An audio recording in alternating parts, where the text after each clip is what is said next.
இந்த வழக்குல நீதிபதி பல்வேறு கேள்விகள் முன்வைத்ததாக கூறப்படுகிறது. அந்த கேள்விகள் மட்டும் ஒருமுறை பட்டியலிட முடியுமா கிருஷ்ணா? நிச்சயமாக இந்த வழக்கு மீண்டும் விசாரணைக்கு வந்தபோது முக்கியமாக மத்திய அரசு வழக்கறிஞர் சுந்தரேஷ் ஆஜராகி நீதிபதி கேட்ட பல்வேறு கேள்விகளுக்கு தொடர்ந்து பதிலளித்து வருகிறார். நீதிபதி பி.டி. ஆஷா முக்கியமாக இந்த ஜனநாயகன் படத்திற்கு எதிராக வந்த புகார் என்ன என்பது குறித்து கேட்டறிந்துள்ளார்.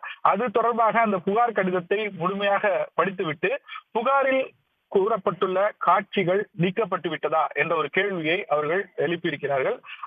அது மட்டுமல்லாது இந்த புகாரை முழுமையாக படித்துவிட்டு எனது ஆட்சேபங்கள் பரிசீலிக்கப்படவில்லை என்று மட்டுமே இந்த புகாரில் குறிப்பிடப்பட்டிருக்கிறது. இது எந்த வகையில் இந்த புகார் என்பது நிலைக்கத்தக்கது என்பது குறித்த ஒரு கேள்வியை நீதிபதி முன்வைத்திருக்கிறார்.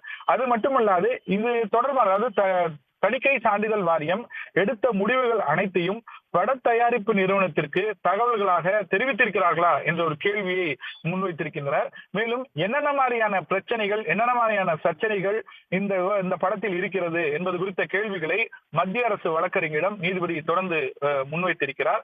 அந்த கேள்விக்கு பல்வேறு பதில்களை மத்திய அரசு வழக்கறிஞர் A.R.L. சுந்தரேஷ் முன்வைத்திருக்கிறார். குறிப்பாக தாங்கள் இந்த விவகாரத்தில் முறையாக நடவடிக்கைகளை பின்பற்றியிருப்பதாகவும் பாதுகாப்பு சம்பந்தமான பல்வேறு துறைகள் சார்ந்த சின்னங்கள் பயன்படுத்தப்பட்டிருப்பதால் அதற்கு நிபுணர்கள் ஆலோசனை பெற்றிருக்க வேண்டும் என்ற அறிவுரையை தெரிவித்திருப்பதாகவும் காட்சிகளை நீக்குவது தொடர்பாக பரிந்துரைக்கப்பட்டிருப்பதாகவும் இது தொடர்பான அனைத்து தகவல்களையுமே நாங்கள் பட தயாரிப்பு நிறுவனத்திற்கு தெரிவித்திருக்கிறோம் என்ற அடிப்படையில் மத்திய அரசு வழக்கறிஞர் நீதிபதி கேட்ட கேள்விக்கும் திரைப்பட சான்றிதழ் வாரியம் தரப்பிலான பல்வேறு கருத்துக்களையும் வாதங்களாக முன்வைத்திருக்கிறார்.